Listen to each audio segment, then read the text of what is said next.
apenas amarró la candidatura para la presidencia, para competir por la presidencia de Estados Unidos por el Partido Republicano, y ya se señala que la presencia en esa competencia, en esa carrera hacia la Casa Blanca de Donald Trump, ha sido uno de los factores que sacuden al peso y, por supuesto, que generan enorme preocupación dentro de los liderazgos mundiales del G7, que ven con mucha resquemor el discurso nacionalista y xenófobo racista que ha llevado a la campaña presidencial norteamericana. ¿Qué implicaciones tiene para México y el mundo la candidatura ya confirmada de Donald Trump como el aspirante republicano a la Casa Blanca? De esto vamos a hablar hoy en Opiniones Encontradas. Soy José Buendía, gracias por estar con nosotros en este programa en el que todas las ideas se pueden cuestionar siempre que se debatan. Vamos a ver los datos de un reportaje para situar el contexto de la discusión. Le dejo mi Twitter, José Buendía MX, y regresamos aquí a hablar con el representante del Partido Republicano en México y con un especialista de las relaciones internacionales. El empresario estadounidense Donald Trump ha alcanzado ya la cifra de delegados que le garantiza salir vencedor de la Convención Nacional del Partido Republicano y obtener la nominación a la Casa Blanca. Pero su camino luce empedrado por el rechazo de sectores afectados por su política antiinmigrante contra mexicanos y latinos. Los que han dudado de su nominación ven con sorpresa que incluso lo hizo antes de concluir las primarias, aunque su avance se acompaña de crecientes manifestaciones de rechazo, como la habida en California el viernes pasado, y expresiones de preocupación de los líderes mundiales en la reunión del G7. ¿Qué implicaciones tiene esto para las filas republicanas y también demócratas, ya que su principal candidata Hillary Clinton aún no puede cantar victoria? ¿Qué impacto para México la hegemonía de un candidato con un discurso antiinmigrante y de xenofobia con el principal socio comercial de su país? ¿Pueden creer su discurso los líderes mundiales? ¿Ya afecta al peso? Los interesados en desnudar su candidatura también son internos, como muestra la orden de un juez para que se publiquen los documentos internos de la universidad en la que supuestamente ofrecía clases de gestión en el sector inmobiliario con los grados cumplidos. Posiciones. 1. Según el presidente estadounidense Barack Obama, los mandatarios mundiales se encuentran sacudidos por las declaraciones de Trump, que ponen en evidencia su ignorancia de los problemas mundiales. No están seguros de hasta qué punto tomar en serio algunas de sus declaraciones, señaló, pero se sienten sacudidos por ellas y tienen motivos. 2. Donald Trump ya afecta al peso. Desde el momento en que es el candidato único de los republicanos, los mercados muestran temor. Y si las encuestas le dan alguna oportunidad, hará aún más ruido en el tipo de cambio, de acuerdo con BBVA Bancomer. 3. Creo que su amenaza es catastrófica para México, dijo el historiador Enrique Krause. Comentó que esto significaría para el comercio bilateral en términos sociales el rompimiento de las familias, en el trauma, el pánico colectivo y la apertura de viejas heridas. Arrancamos con Opiniones Encontradas. En efecto, apenas ha amarrado la candidatura del Partido Republicano a la presidencia de Estados Unidos y Donald Trump sacude a los líderes mundiales. Sus reacciones les preocupan. Genera también algunas manifestaciones como las que vimos el viernes pasado de la comunidad latina en California, e incluso ya hay algunos, ahí lo vio como BBV Bancomer, diciendo que justo la nominación era una de las cosas que estaban detrás del debilitamiento del peso. En fin, vamos a entrarle a ver qué significa y cuáles son las implicaciones de la candidatura de Donald Trump, del empresario norteamericano, y me da mucho gusto que haya aceptado venir con nosotros aquí al programa. Ya lo he hecho en otras oportunidades. Muchas gracias, Larry. Pepe, Larry Rubin, gracias. Representante del Partido Republicano acá en México. Muchas gracias por la invitación. Un placer tenerte como siempre. Gracias, igualmente. Y por supuesto Fausto Pretelín, amigo de este programa, usted ya lo conoce. Pepe, internacionalista, especialista en esta clase de temas. Y si quieren empecemos por lo obvio. Claro. En efecto, después de que nadie pensaba, o que pocos, o que muchos dudaban de que llegaría a la candidatura del Partido Republicano, lo cierto es que Trump no solamente llega, sino que lo hace en un tiempo casi récord antes de que termine el proceso de las primarias, y cuando ni siquiera la principal candidata a los demócratas ha logrado amarrar su candidatura Hillary Clinton. Muy cierto, ¿no? Y creo que aparte ha podido ganarle el territorio a 16 otros candidatos y la mayoría políticos experimentados de décadas en Estados Unidos, y él, no siendo político, con este discurso muchas veces confrontacional, controvertido, pues le ha ganado el que el norteamericano lo escuche, ¿no? Y ha ganado que también el Partido Republicano, su base expanda, porque muchos nuevos republicanos se sumaron al partido para votar solamente por Donald Trump. Entonces, un fenómeno que el partido no se esperaba, y hace 6, 8 meses yo creo que todos decían, no, Donald Trump será una temporada corta y veremos cuál de los políticos, Bush o Marco Rubio, o a lo mejor alguno de los gobernadores va a ser el que quede, y jamás imaginaron, ni nos imaginamos que iba a ser Donald Trump el triunfador. Tratando de encontrar una explicación, Fausto, cada vez más hay señalamientos de que buena parte de esta sorpresa de Trump tiene que ver con lo que ha venido sucediendo en la economía mundial y por supuesto norteamericana desde la crisis de 2008, donde la globalización mostró que había ganadores, que había perdedores, y sobre todo se significó una enorme sacudida económica para la clase media, que es a la que le está hablando Trump. Y en ese sentido la pregunta es si la sorpresa es porque no nos habíamos dado cuenta todo lo que se había movido abajo de la sociedad norteamericana, o porque él se da cuenta y le está hablando a esa gente. ¿Es causa o efecto? Yo creo que el hecho de que sea un outsider, prácticamente el candidato republicano, habla mucho subyace en ese número el hartazgo quizás de la sociedad estadounidense respecto a la clase política tradicional, es decir, demócratas y republicanos, hay que decirlo, ambas corrientes lo reflejan las encuestas, es decir, actualmente jóvenes, el 20% de los jóvenes son republicanos, 30% demócratas y 50% son independientes. Entonces eso habla un poco o refleja bastante el por qué está llegando Donald Trump. Evidentemente sí es un factor sorpresa, ¿no? La verdad, nadie conoce políticamente hablando a Donald Trump. No es un político, es un empresario y por lo tanto sí viene o sí se vincula a un factor sorpresa, un desgaste de la clase política, producto, como tú dices, seguramente de la crisis económica y también de la ola global, ¿no?, nacionalista que está surgiendo en el mundo, en Europa en particular, en donde da la impresión de que Donald Trump lo que quiere es estatizar el sueño americano. Es decir, el sueño americano era para los latinos o para los europeos o para los asiáticos un lugar de destino, un objetivo de vida para desarrollarlo de manera pues productiva y buena, ¿no?, un buen nivel de vida. Y hoy en día, pues al cerrar las fronteras o al estatizar ese sueño americano, me parece que Donald Trump está diciendo, hay una necesidad, ¿no?, urgente en la demografía norteamericana que nos pide más concentrarnos en lo que es Estados Unidos y menos en el mundo. Hasta hace muy pocos años, plantear, por ejemplo, echar para atrás tratados comerciales, revisar el Tratado de Libre Comercio con su principal socio, con México, habría sido calificado por propios y extraños casi de un suicidio económico, un globalicida para que lo hiciera. Sin embargo, hoy parece que si eso en todo caso es un suicidio económico, no es ningún suicidio político, porque es un poco lo que está proyectando no solamente Trump, sino hacia donde ha jalado a la propia campaña norteamericana. Y sabes que el americano está buscando respuestas a muchos de sus problemas, ¿no? Y el antídoto fácil es el Telecán, son los extranjeros, ¿no? Por eso el tema migrante. Y ese ha sido algo fácil de explicar, ¿no? Y que no es la realidad, porque eso no arreglaría el fondo del problema, pero sí es un antídoto fácil.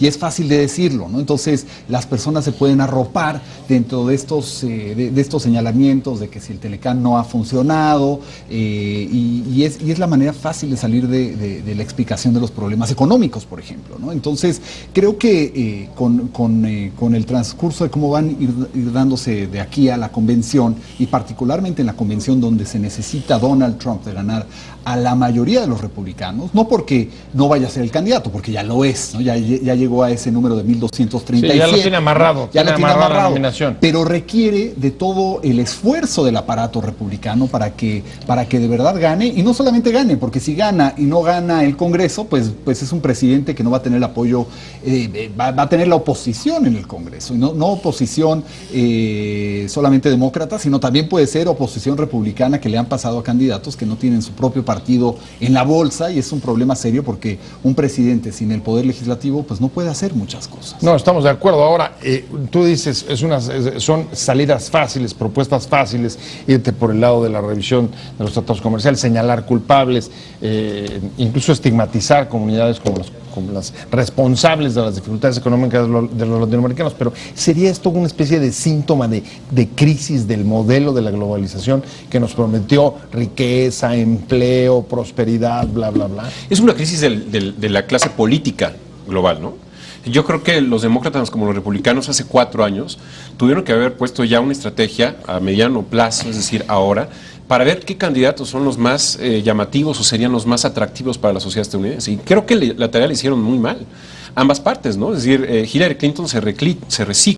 Sería muy importante, muy interesante que ganara las elecciones en Estados Unidos, pero al mismo tiempo tiene una carga sobre la espalda muy fuerte que no ha podido disipar, que no ha logrado resolver algunas dudas que tiene la ciudadanía de Estados Unidos.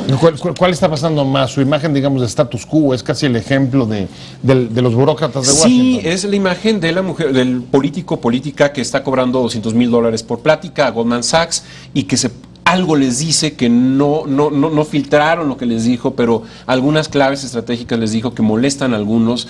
Otro es el aspecto de que su servidor, sus correos electrónicos, pues los malusó, más de 60,000 correos electrónicos a través de Google o de sistemas privados.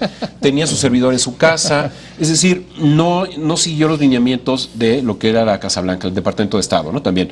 Pero al mismo tiempo también habla un poco de la era del marketing político, ¿no? Que no hemos logrado encontrar la frontera entre el marketing y la política, porque muchos políticos ya creen, ¿no?, que un entrenamiento de medios es lo que les va a ayudar a gobernar durante 4 o 6 años, o estar con actrices o actores, o estar en los medios de comunicación, etcétera. Y la verdad es que hay que tomar decisiones, y ahí es donde me cuesta trabajo pensar en un Donald Trump que políticamente no tiene una experiencia. Ya lo quiero ver en los consejos de seguridad, ¿no?, en Naciones Unidas. ¿Qué va a pasar con si gana, sería el jefe de las Fuerzas Armadas, ¿no? El comandante en jefe de las Fuerzas Armadas, según la Constitución norteamericana. ¿Qué patrón de decisiones va a tomar va a articular para tomar la decisión de atacar o no a Siria? Esos temas, o hace un outsourcing, es decir, contrata a alguien que le tome las decisiones, o nos va a llevar al mundo al caos, porque en realidad es un personaje que, digo, no se conoce, no se le conoce nada absolutamente en términos políticos, y por lo tanto se convierte en un hombre peligroso.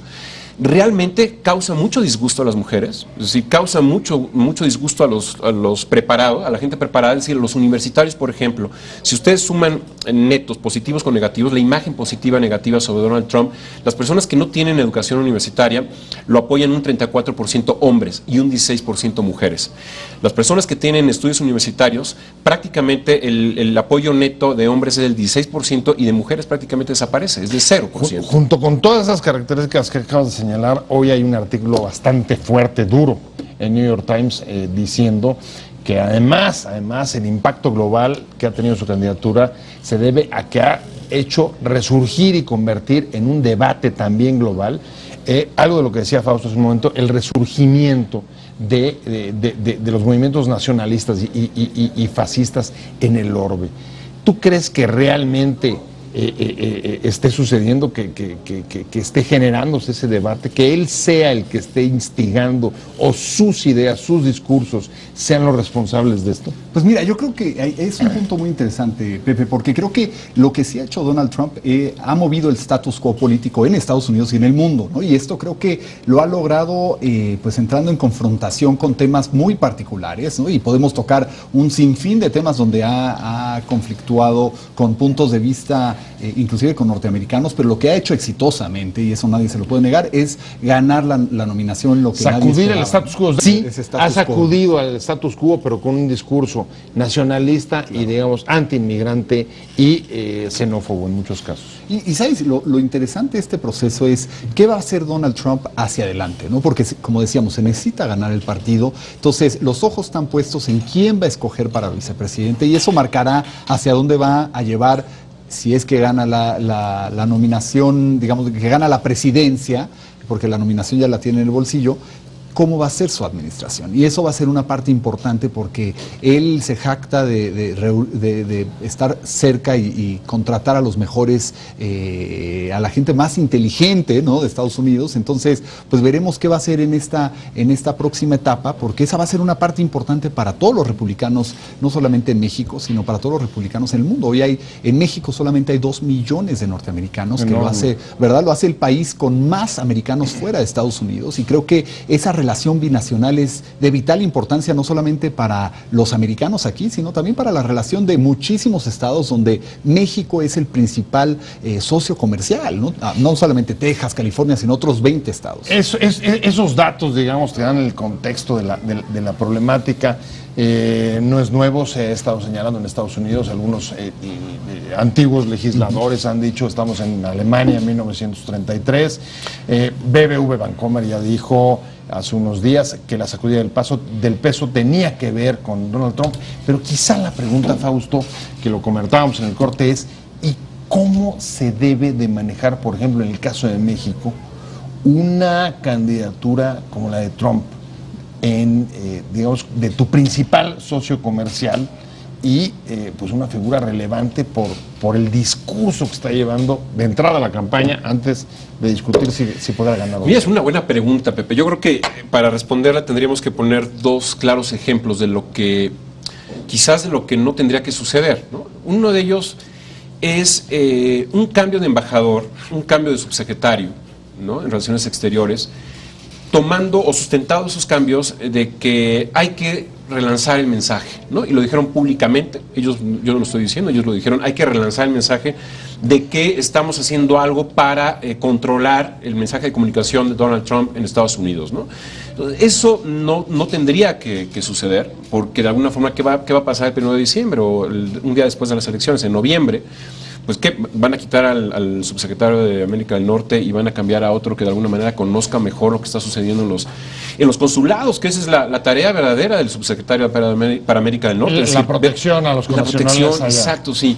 Eso no tendría que suceder. Segundo elemento es los senadores perredistas. Hicieron una campaña bastante ramplona afuera del Senado, en que estamos en contra de Trump y no queremos a Trump. Y hay mucho cinismo y doble lenguaje en esa cultura política, porque siempre nos hemos aprendido desde la primaria de que la no injerencia, de Benito Juárez y de no sé qué tantos héroes de la independencia, que históricamente nos dicen no hay que meternos en otros asuntos. Bueno, el PRD se metió y ahí estaba Dolores Padierna, que ha sido una de las principales gentes de izquierda, que de alguna forma hace 10, 15 años estuvo en contra del Telecán, estuvo en contra de todas las posiciones de Estados Unidos y hoy de alguna manera está también en contra de Trump, pero al mismo tiempo dice que no se mete Estados Unidos con México, ¿no? Ahora, ¿de qué forma se tiene que responder? Me parece que con una visión mucho más estratégica en términos de demostrar ¿qué peso tiene el voto latino en Estados Unidos? ¿Qué es México para Estados Unidos? ¿Qué es inclusive el mundo para Donald Trump? Es decir, también nos hemos equivocado, hemos quizás sobrevalorado el peso de los latinos en Estados Unidos. Hay 26 millones de latinos que tienen derecho a voto el próximo 6 de noviembre, pero si nosotros vemos los datos hacia atrás, en el 2012 solamente votaron 35%, es decir, contra más del 50-55% de los negros que le dio la presidencia al presidente Barack Obama. Entonces, hay que tener cuidado en no sobredimensionar, ¿no?, el peso de los latinos. Los estados que de alguna manera sí juegan un poco más o mucho más los latinos son Nevada, Colorado y Florida, pero tanto California como Nueva York prácticamente lo tienen ganado los demócratas. Ahora bien, el ejemplo es claro en términos comerciales, ¿no? ¿Qué representa a los latinos en el comercio en Estados Unidos? Por ejemplo, perdón, estas empresas tecnológicas nuevas, ¿no?, o recientemente, de reciente creación, prácticamente el 51% de ellas son creadas por inmigrantes, ¿no? Es decir, y hablo de Facebook, de Google. Por otra parte, todas las exitosas, vaya. Todas las exitosas, ¿no? Es un hecho que la propia globalización ha llegado a un momento en donde prácticamente, como lo he dicho en varias ocasiones aquí, el tamaño del planeta está empequeñeciendo, da la sensación. Estamos mucho más comunicados. Por eso ahora que hablabas de que mucha gente piensa que va a haber un retroceso como en la época de Hitler, es imposible que suceda lo de Hitler. Y perdón que lo diga claramente, pero las instituciones supranacionales que hoy tenemos, que el mundo tiene, no existían en la época de Hitler, ¿no? No existía Naciones Unidas, no existía la Unión Europea, los tribunales internacionales de Luxemburgo, todas las convenciones sobre derechos humanos que se han firmado en las últimas décadas, no existían en aquella época. Déjame hacer un poco de abogado del diablo. De acuerdo, no existían todas esas instituciones sobrenacionales, pero al mismo tiempo el nacionalismo o el resurgir de sentimientos nacionalistas y racistas en el mundo ha dado lugar a cosas que tampoco hubieras esperado volver a ver, como por ejemplo en Hungría, las vallas para evitar que la inmigración entre dentro de sus fronteras, algo que puede suceder luego o seguir en Polonia, y estamos viendo pues las imágenes, por ejemplo, del estrecho, ¿no? Los inmigrantes ahogándose, que son pues casi una afrenta a la civilización. No sé cómo lo veas tú. Sí, sin duda, y creo que también, añadiendo al punto de Fausto, Pepe, creo que lo más importante de este proceso es si, por ejemplo, puede ser que Donald Trump gane la presidencia o Hillary Clinton, dependiendo quién se va a llevar el pez gordo, pero la realidad de las cosas es que solamente es el Ejecutivo. A fin de cuentas, cualquier presidente de Estados Unidos no tiene todas las canicas en su poder, ¿no? Necesita tener el poder legislativo, si no, no avanza a ninguna parte. Lo vimos con Barack Obama. Él trató de impulsar ciertas políticas, algunas las logró, y otras, es más, las logró para no más tener ese poder dentro del legislativo, ¿no? Y ahora, ya no le funcionó más. Ahora, ahí la duda es si este discurso ha ido más allá del propio Donald Trump y se ha instalado como un asunto de campaña. Si hoy, por ejemplo, hasta Hillary Clinton estaría dispuesta a revisar partes del Tratado de Libre Comercio u otros tratados que tiene, por ejemplo, el que están negociando con la Unión Europea. Claro. Bueno, es un... Pregunto. No, sí, la agenda es, mira, yo creo que el mejor ejemplo, haciendo un caso de política comparada, es lo que sucede con Francia. Francia es un termómetro importante en la política internacional. Hoy el Partido Socialista Francés está en la peor crisis que yo he visto en los últimos 20, 30 años. ¿Por qué? Porque no está llevando a la práctica los cimientos, las raíces, el basamento del propio Partido Socialista Francés. Está cambiando identidad en el gobierno. Es decir, François Hollande se ha convertido en presidente poco socialista, representa al Partido Socialista, sí es presidente, pero de alguna manera le dio un giro de 180 grados a su discurso. ¿Por qué? Porque de alguna manera su primer ministro, Manuel Valls, lo ha jalado a la derecha, producto de que en las pasadas elecciones hace 4 años, Nicolás Sarkozy, del Partido Conservador, ahora se llaman los republicanos, Si se remonta. él también giró a la ultraderecha, giró al François Hollande. La ley laboral de Francia durante esta semana y la próxima, cuando empiece la Eurocopa en Francia, va a ser un terremoto en términos de sindicatos. Hay en efecto una crisis de los liderazgos de las potencias democráticas, que son los que hoy también están expresando sus preocupaciones sobre Trump. Pero estamos hablando de las implicaciones de la candidatura de Donald Trump, ya amarrada por el Partido Republicano. Estamos hablando con Fausto Pretelín, especialista en temas de asuntos internacionales, y con Larry Rubin, representante del Partido Republicano acá en México. Y nos quedamos con esa pregunta que ha venido, digamos que bordeando toda la conversación, y es cómo enfrentar o cómo manejar una candidatura como la de Donald Trump desde un país especialmente vulnerable, tanto por el tema de inmigración como económico, como comercial, de lo que suceda en Estados Unidos. Claro, y sabes, hay un vínculo muy grande entre Estados Unidos y México, y creo que lo que hay que tener mucho cuidado es qué tanto se oye como interferencia, ¿no? Porque naturalmente, pues México no quisiera que los políticos norteamericanos se metieran en procesos para defender o criticar a cualquiera de los candidatos que pudiera existir en un proceso mexicano. Entonces hay que aceptar eso primero como uno de los pasos básicos, y segundo es qué se puede hacer para llegar a todas las campañas de los posibles candidatos, porque todavía hay posibles candidatos y los candidatos, y dejarles saber ¿por qué es importante la relación? Básicamente, la relación es vital, y se le puede llegar, por ejemplo, en el caso de Donald Trump, por muchísimos lados, ¿no? No solamente por la representación del partido aquí en México, sino también por Chris Christie, por ejemplo, que estuvo aquí hace menos de un año en México, ¿no? Y es un importante jugador dentro de la política, dentro de la campaña de Donald Trump.